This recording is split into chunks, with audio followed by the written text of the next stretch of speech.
Welcome to another episode of Don't Bother Wearing Seatbelts, the ongoing program that takes a look at every imaginable release from within and around the Elephant Six Collective.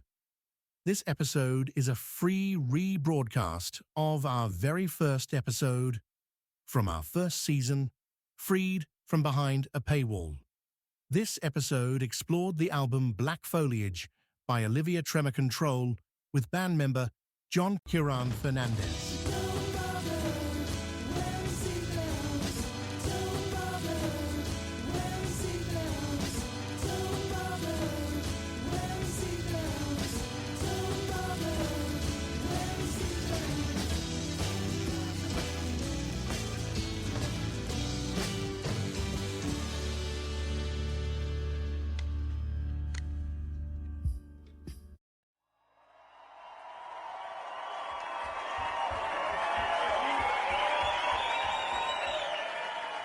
Welcome, John. Thank you for joining us. Hi, how are you?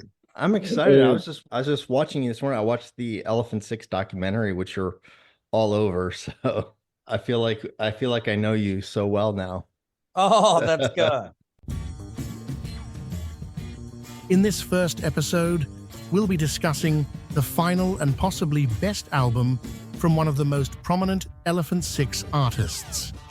It's Black Foliage by Olivia Tremor Control.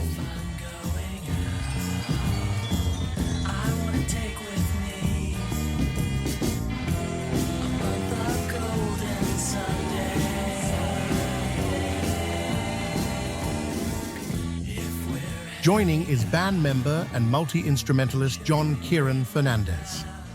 John has continued to play in many bands in the years since, and runs the Cloud Recordings label.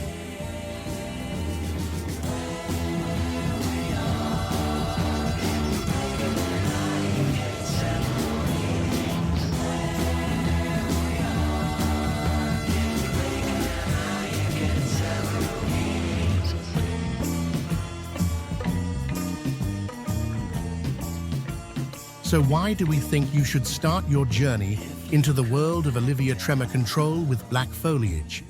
Take a listen. Yeah, thank you for doing this. I don't know how much Matt told you, but I was probably a few years too early to really be paying attention to a lot of new music in the second half of the 90s. It's really sort of a first half of the 90s kind of guy. And that was kind of a period in my life when I was really focusing on being a serious adult and getting a job and all that. So, but I've just never personally spent a ton of time until this last week. And I'm really happy that I am spending a lot of time because there's a lot that I connect with and resonates with me in terms of the approach and the sound and the sonics and all that. So I'm excited. Oh, thank you so much. Thank you so much. It seems like there's new people, every day discovering this stuff. And it's a good feeling because, this music has been important to me since the early days in Ruston. And to see that there's new listeners connecting with it, every day is a good feeling, That is great to see on the Elephant Six site on Facebook. There's always younger people coming in there, and that is really exciting. Yeah.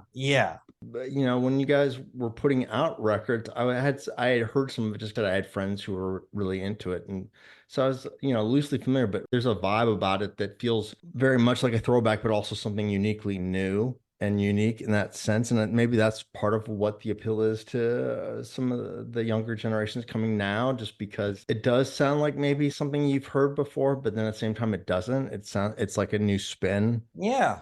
So much of what they did, if done by a lesser band, would be pastiche, but is not pastiche. It is inspired and it's vital music. Oh, thanks so much, Matt.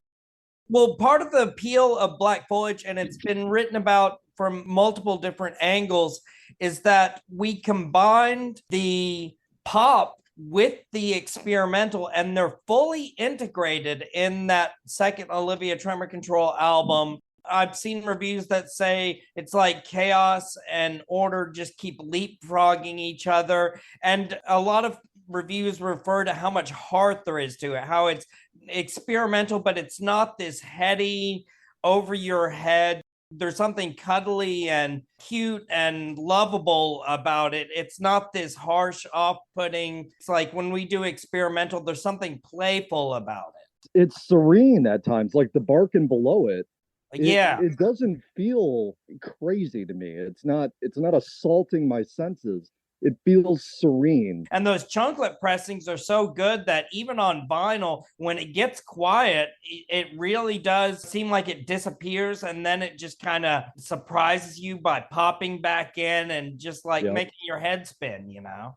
Normally, when I listen, I do listen to the reissue from Chunklet, but today and yesterday, I re-listened both today and yesterday, and I decided to mix it up, but I listened to the first pressing. You can tell the difference just by the artwork. The artwork is more zoomed in on the original pressing, and also the coloration is slightly different. Yeah, there's more definition in both the audio and the visual with those represses. So if anybody, you know, I know there's some obsession in the record collecting world with having originals just for their collectability factor, but anyone that wants what the band prefers is going to want those reissues, because, you know, we all agreed that the remastered Black Foliage is superior in both how the artwork turned out and the audio. Yeah, it's the definitive version for sure. Yeah. And there's so much more artwork included with it.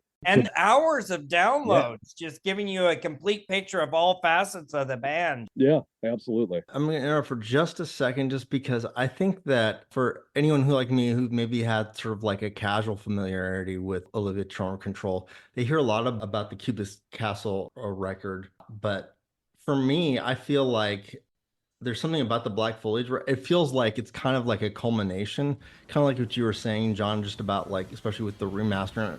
You know, I'm not really paying attention to what I'm listening to and who put it out or what. I just know that there still is very much that sort of experimental lo-fi sound to it, but it's just a little bit more polished.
With Dusk, Will and Bill spent a month in Robert's studio in Denver, and a lot of Will songs, you know, he's referred to by my friend Steve LeBate, the reviewer, as the Coltrane of the 4-track. So a lot of Will songs were dumped from 4-track onto the 8-track tape and overdubbed from there. But Bill had demoed a lot of his songs, but wanted them to be freshly recorded onto 8-track tape. And so a lot of his songs were straight 8-track stuff, except for Marking Time. Marking Time came from the original 4-track mix. Oh, good. I didn't know that.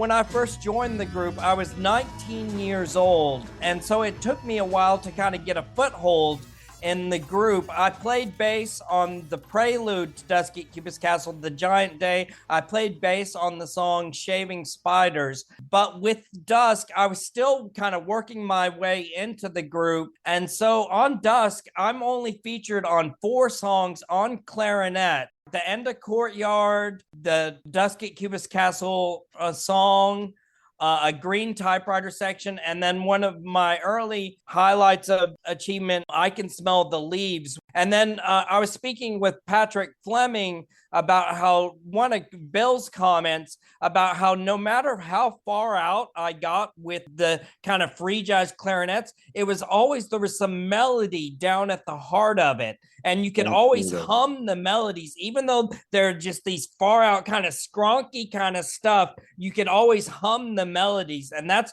one thing that Bill made me feel so good about, you know, something he enjoyed about my playing.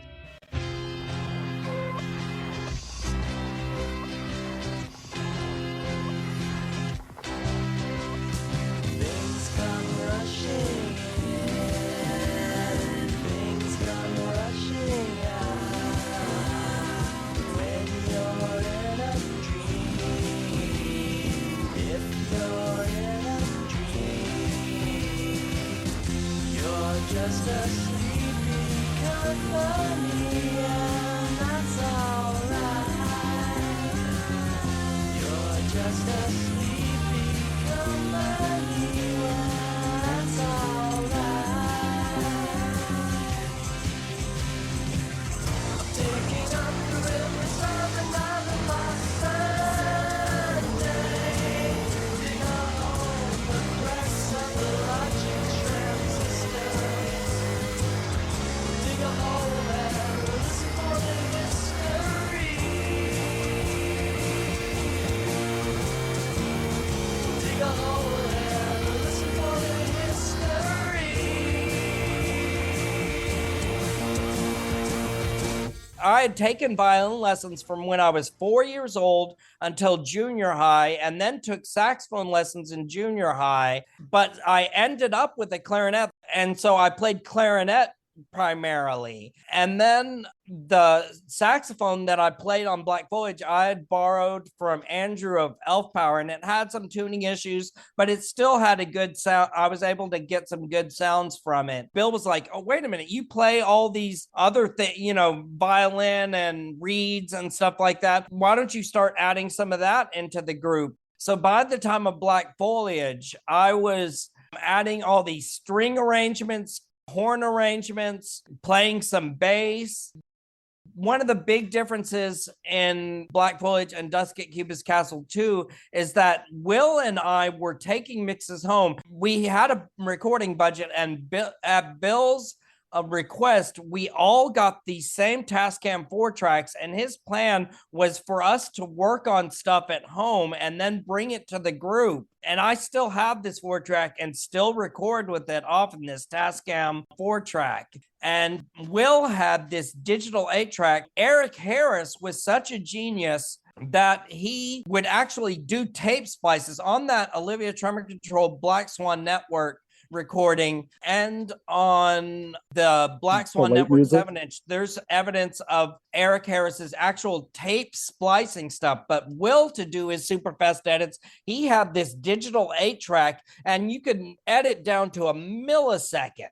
And he would, you know, this might be giving a little bit too much information, but while we were recording Black Foliage, Will was taking psychedelics every day, and he would stay up all night working on this massive editing of sounds, and then Eric would sync that to the mix. And I, at the same time, was taking mixes home, like the end of Train Director and the middle section of Sleepy Company and the end of Mystery and stuff like that. I did those at home on 4-track. And then Eric, he would learn the response time of the various analog machines and sync my 4-track stuff to the 8-track reel-to-reel. and then he would sync up Will's, super fast editing to it. A real tapestry of sound. I've kind of gone into this a little bit online, but it's nice to be able to elaborate a little bit further in this podcast. What if we wore our stripes in the sky on a clear day? Could see the flags from miles away.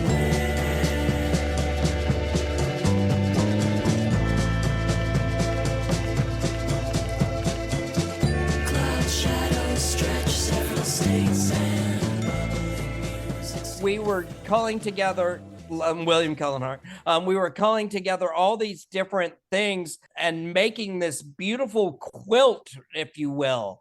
And the processes we were using, nobody was going to that level. It's kind of been No. spoken of in the press, how at that time, grunge was at its all-time peak and there was this certain jadedness, but we were coming at it with this level of joy. We were making these symphonies using all this lo-fi budget equipment, and there was a certain positivity to what we were doing that was a polar opposite of all the jaded. We were unafraid to express beauty. At a time. Yeah, that's a good way to put it, Matt. You're always so eloquent. I love it.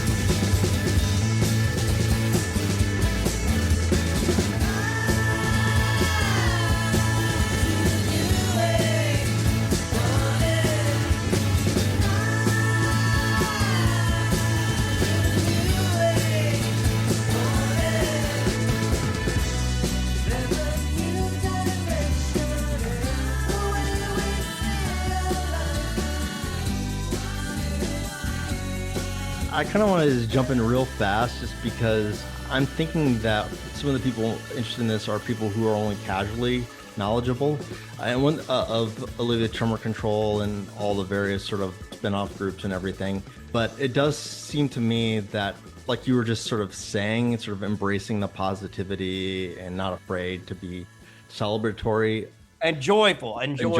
Just as somebody who's played in various bands to much less sort of notoriety than yourself, but it does seem like it's more common to see bands where there's sort of like a ringleader, sort of dominant force. And it seems like with Olivia Tremor Control, while there might have been a songwriter who started the process off, it's really like, okay, that's got things, and then a bunch of a group of other people just sort of run with it and make it something very different. Black Foliage, as far as a band type effort, it was a very collaborative thing. Pete Urchik has a song on there, that song I've Been Floated, and Bill and Will were the main songwriters, but Eric Harris's contributions to the group should not be understated. From a kit, but he built his own theremin, and leading off the record, he did this choir of theremins. The fact that he was syncing all this stuff to the 8-track, I mean, he really was. And actually, to give him further credit, he played bass he did that amazing bass line that I'm surprised I was able to pick out to play live on No Growing on Dusk at Cubist Castle. That's Eric Harris on bass right there. He was not just a drummer. He was an electronics expert, a theremin player. He could play pretty much anything, which you can hear on his project, The Frosted Ambassador. He did every instrument on that himself and recorded it himself. That's definitely a showcase to show you how multifaceted and talented Eric Harris was.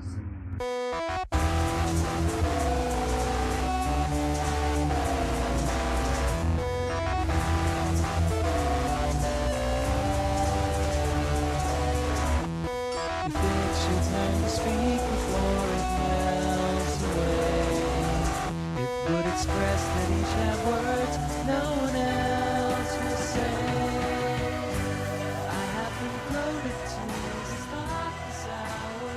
You know, I think what people see as the big difference between like Black Foliage and Dusky Cubist Castle is how dense Black Foliage is. And it can be a little daunting because it is so much more dense in its sound than Dusky Cubist Castle. But this is not a chicken or not chicken, it's not a kitchen sink approach. It's not just throw everything in there. Every sound is so considered. Every moment of it. Really, these were thoroughly examined. Yeah, that's one thing about some stuff that I read where they were like what you mentioned, that it was a kitchen sink, just anything goes kind of thing. No, that's totally Absolutely wrong. not. This was a thoroughly examined, detailed, and elaborate piece of work that we really labored over. We really labored over. John, do you remember how you and I first started talking years back? It was because the iTunes version of Black Foliage had the harmonies dropped low in oh crap, a place we have been to. And it drove me insane. And like good because any change to a single sound on this album, you're going to notice it immediately. And if the album actually was a kitchen sink approach, you wouldn't be able to do that. You wouldn't be able to point out that this one section is slightly different than it should be. One of the reasons why I think Black Foliage is such a great place to start going into the Olivia Tremor Control catalog is because it's obvious just from listening to you guys that it's pretty dense stuff overall. I think the whole catalog is that. I found it the most cohesive in terms of how it all comes together, and actually listening to that and really appreciating it and then going back to the other stuff actually makes me appreciate the earlier stuff more, because you can kind of hear where the group is going clearly, as opposed to just sort of like, hey, this is all psychedelic craziness and they're laying stuff, and it's really interesting. No, it's such an easy to digest evolution. You can watch it from the beginning into what it turns into.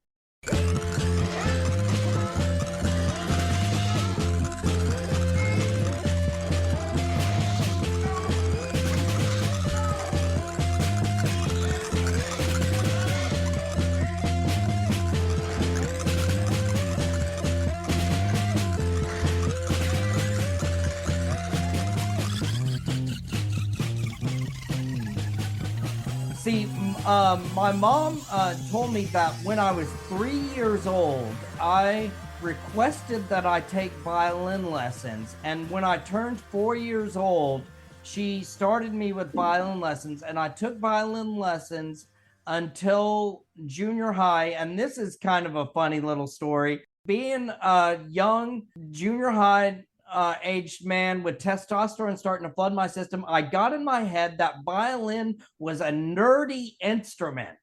And my family would go to eat at a place called Pizza Inn on the weekends. And there was that Glenn Frey song, The Heat Is On, with those sax parts on it. And I thought saxophone is a cool instrument. Violin is a nerdy instrument. And so I switched from taking violin lessons to taking saxophone lessons for 2 years.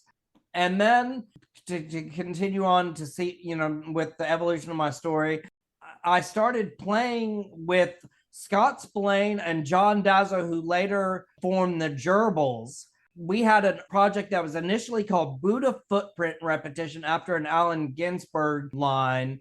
And then it was changed to Smilin' Joe Fission after some, obscure character in The Simpsons. We were still in the learning process at that time. And so those early Smilin' Joe Fission practices, they were quite hilarious because we were always waiting on Joel Evans to get there because he always had the reefer. And we thought we needed the reefer to be able to practice. And then we'd all smoke reefer, get real high. And then Joel Evans would spend hours tuning his guitar. He was so high that he kept second guessing himself and would just we didn't have, stage tuners. And so we'd spend hours tuning our guitar. But there were some actual early classic Scott tracks that never resurfaced from that period.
And then I started this group with my oldest son's mom, Lucy Calhoun, and Beth Sale called Sock the Monkey, which if you look on the Cloud Recordings Bandcamp page, just recently, an early cassette featuring a bunch of our recordings and live stuff is available for pay what you want download on there of this Sock the Monkey group. We were primitive and we kind of wore our hearts on our sleeves. We just were doing it for the fun of it.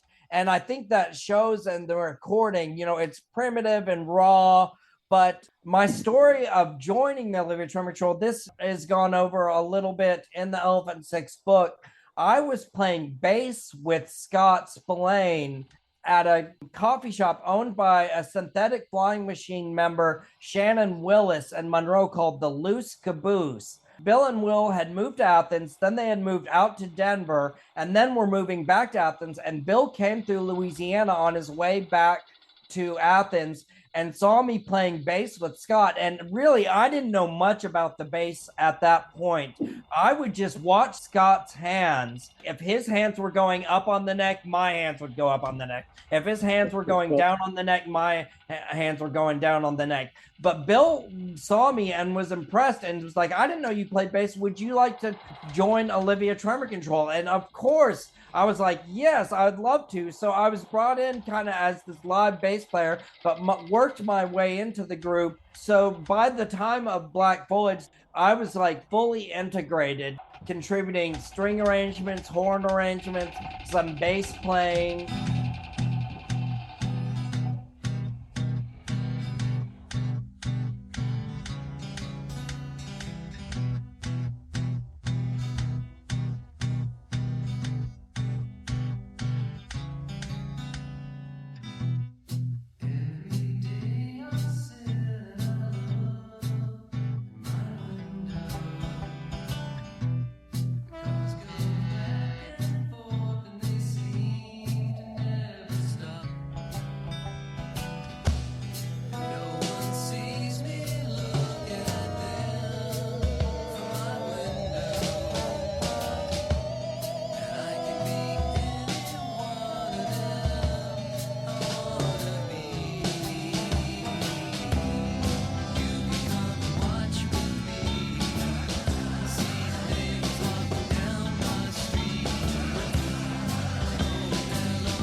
Me and Matt had been discussing on what the differences in Black Foliage and Dusk were, and there's a few different factors involved in that. One, the thorough integration of the experimental with the pop, and that was in no small part to Will doing those super fast edits on that digital 8-track. And then me like adding more arrangements as far as playing more violin and clarinet and that kind of stuff. I think you brought so much more jazz influence to Black Foliage than was on yeah, that. definitely.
just as it sounds like, well, you may have come to this group of musicians with a certain set of skills and all that and abilities and talents and whatever.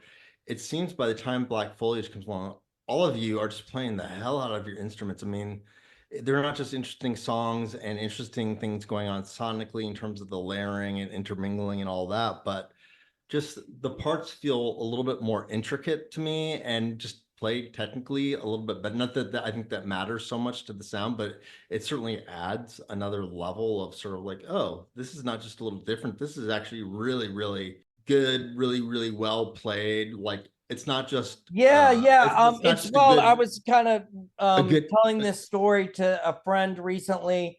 When the Elephant Six book came out, Will, AJ, and I played the library, and I went to my youngest son, Kiran, who's an amazing musician. I went to his house later in the evening, and he told me that it was quite an emotional experience seeing us play those songs, because he remembered those songs from his childhood, yet seeing them, and he was just thinking about how much he missed Bill, and it actually caused him to tear up.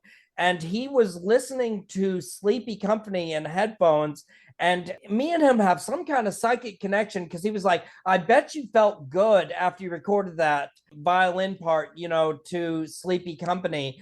And psychically, he must have picked up on something where just a few weeks prior to that, I was speaking with a friend, and we were speaking of how when I first laid that violin section on Sleepy Company with those super fast runs, I was like, okay, I finally recorded something truly great. Kiran, without knowing that, he picked up on that and said, you must have felt good after you recorded that. And I was just like, oh my God, we're on the same page. That's pretty wild. Yep. That's pretty wild.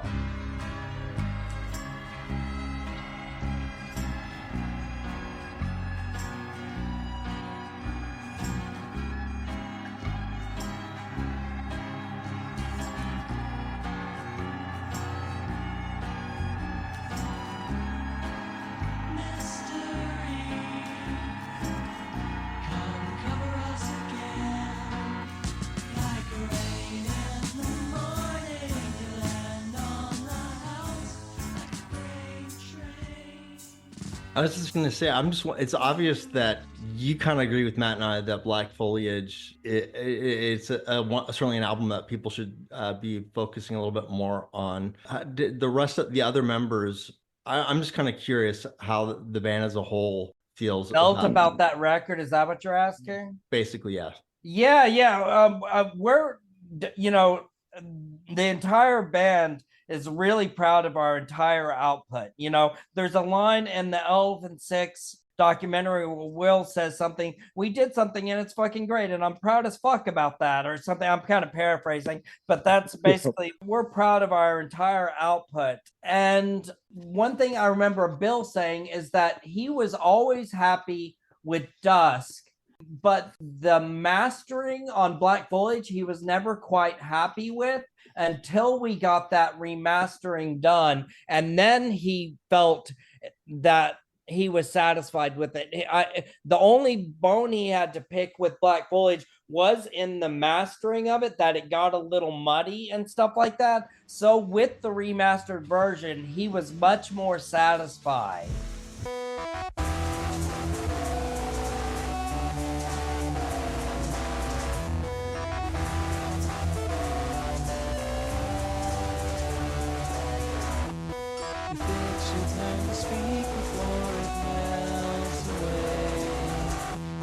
Express that each have words no one else will say. I have been floated to stop this hour. I cannot explain. Gather you with me where your life your power. What if you reflect? That will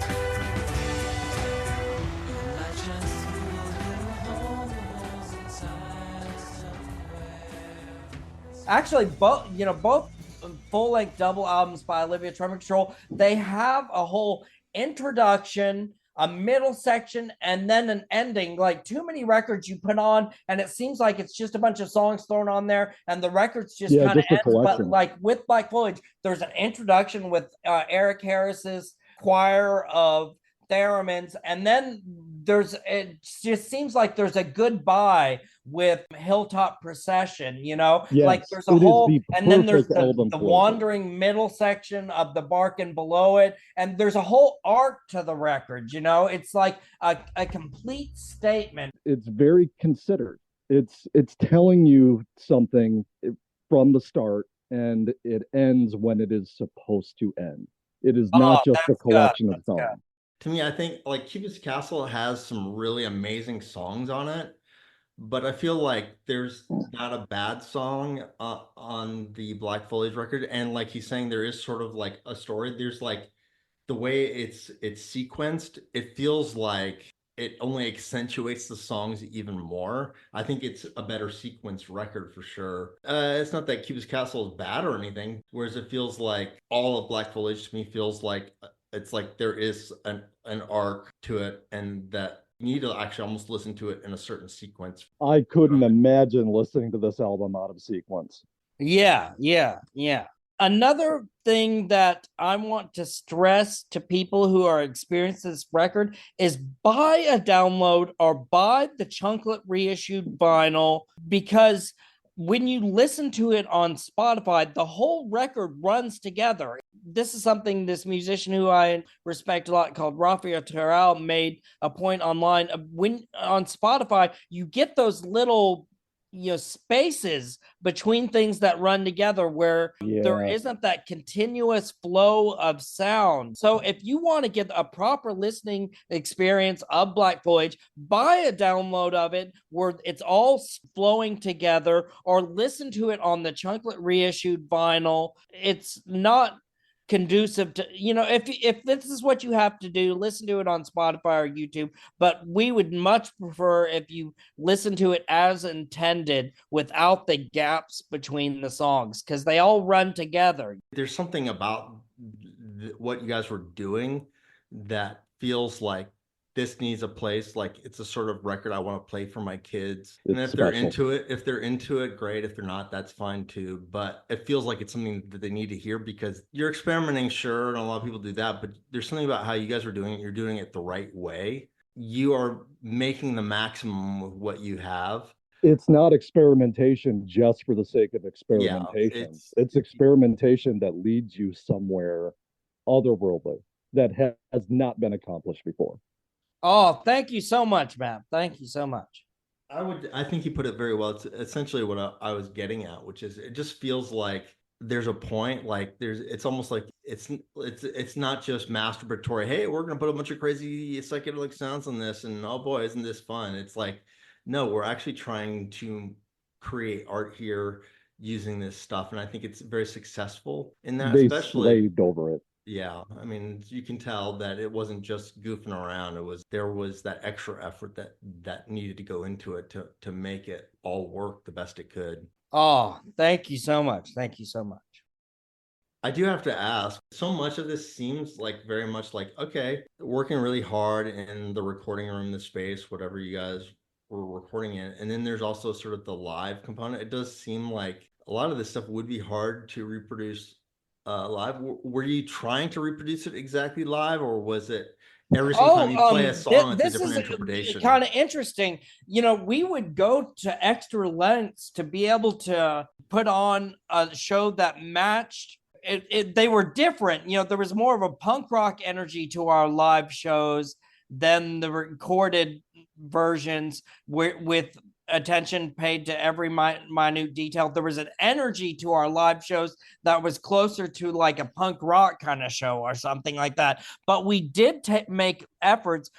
Eric Harris, who I can't sing his praises loud enough, he would have back there by the drum kit a reel-to-reel machine with a lot of these cut-ups on it, these super fast edits and stuff like that we'd play over, Train Director and stuff like that. By the time Derek Olmsted joined as drummer, when Eric decided he didn't want to tour anymore, we had gone digital, where Derek was using a sampler that was playing the stuff, just because the reel-to-reel was so, bringing this archaic, or this ancient equipment on the road, was always kind of risky, because you never knew So if many it was things could go going wrong. to fail on you. So Derek, he would play stuff off a sampler in a similar style that Eric Harris had an actual reel-to-reel sitting there by a drum kit. I mean, who does this? And I want to also speak of certain things we do in the live set. I came up with the idea of having a bunch of tape players spread around the club, all with extension cords that go to a power strip that is sitting by my foot. All the tape players with all these cut-ups would be placed under chairs in the bathroom, all over the place, and they would all be pressed on play, and then the power strip would be turned off. So at a particular point in the set, I would turn the power strip on, and these tape players would turn on with sounds bouncing all around the room. Suddenly under somebody's seat comes these bleeps and bloops and these crazy sounds. And then, and from the back of the club, suddenly the whole room comes alive with this intricate web of electronic sounds bouncing all around. I mean, we were doing real inventive stuff like this, and we were all switching instruments, like I would jump onto violin, I'd jump onto clarinet, I'd jump onto saxophone. I had this record player that we referred to as stuck on ton, because it was stuck on the loudest possible setting. And I had this record, I got it at a garage sale when I was a youngster, and I had this record called Sounds of Purple Martins. I would play that record for these like bird sounds over our set.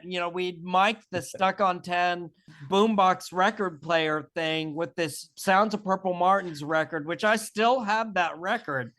I remember once when we were opening for Superchunk, there was this punk rock guy, and he yells at us during the set, "Turn off the fucking bird sounds," because we have these sounds of these bird sounds over our set. We were going to all these lengths. It wasn't an exact approximation of the attention to minute detail in the recorded works, but there was this certain energy and this liveliness to our live set. One of our live sets that I'm so glad was documented by our friend Sloan Simpson is our Orange Twin show. We're just on fire. And I was just speaking with my mom the other day about how some of the banter out there, we're out there in the woods at this conservation community, and we're just having a really good time, and just some of the banter is almost as hilarious as the level of positivity and joy as we're exhibiting, and energy as we're exhibiting in the music. And that's archived online. If you just Google Olivia Tremor Control Orange Twin by the University of Georgia Media Archives, Sloan Simpson's recording of that is available to be downloaded or listened to by anyone online. And if anyone wants to get a taste of a really energetic live show that I'm speaking of, listen to that Orange Twin show, because we're just having a lot of fun, and it shows. In all seriousness, Rudy, their live shows are the most energetic live show I've ever seen in my life. Thank you, Matt. Thank you, Matt. Never in a million years imagine that what you're listening to on the stereo is going to be presented to you with this level of punk rock energy when you see it live. It is unbelievable. Listen, my first concert was Ministry. I've been at many like metal shows over the years. None of them had this level of intensity. Oh, thank you. Thank you. Like Ben Crump says in the Elephant Six documentary, he's like, Olivia Tremor Control was one of the best live bands, and I did feel like we had some good stuff going on. We'd have an off night every now and then and stuff, but we did just get a real level of creativity, in a different avenue than the recorded versions, but hopefully just as good.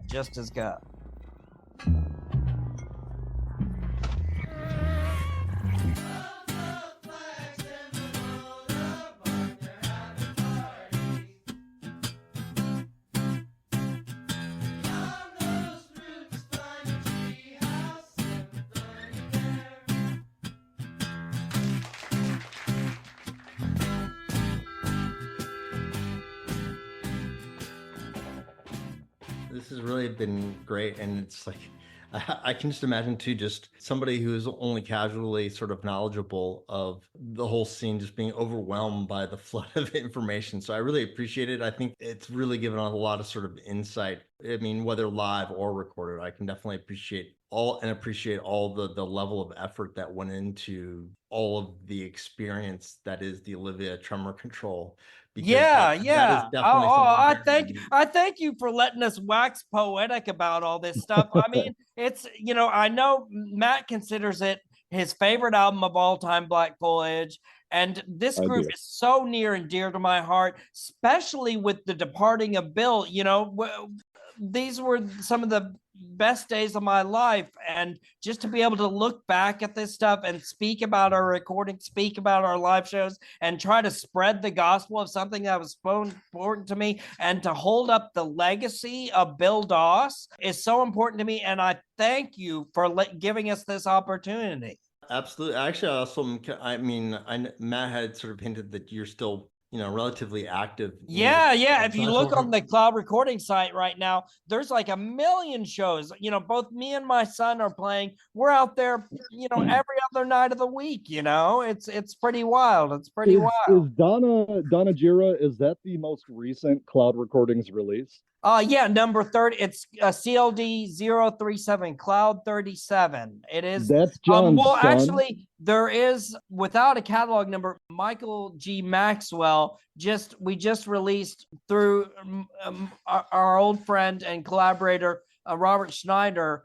We released a free download of Michael G. Maxwell's Lingering Motion on the Cloud Recordings Bandcamp page, which I was just kind of considering. I was like, oh, wait a minute. We didn't give, this New Music and Mathematics series that Robert and Mike are contributing to the Cloud Recordings catalog. We didn't give them catalog numbers, and I wonder if that was a mistake. But since we've already started in that pattern, we can't go back. So it's just, if you're looking into Cloud Recordings, the label I run, go to both sites. Go to both the cloudrecordings.com and the Bandcamp, because there's a bunch to explore in both avenues. But hey, that Donna Gira album that just came out within the past couple of months, it's Ethiopian influenced, correct? Well, Ethiopian and Mauritanian and Moroccan, but most of all, that record in particular is influenced by the Saharan sounds.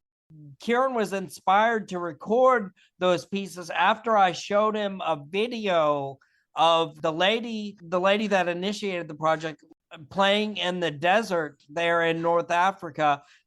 We were standing on the porch of his older brother's house on Cleveland Avenue, and I showed him that video, and he spent the entire downtime of the pandemic learning by ear how to do these. At first he speaks of how it baffled him how they do this type of stuff, and he really picked it out. And he figured it out. He figured it out because it's amazing. Yeah.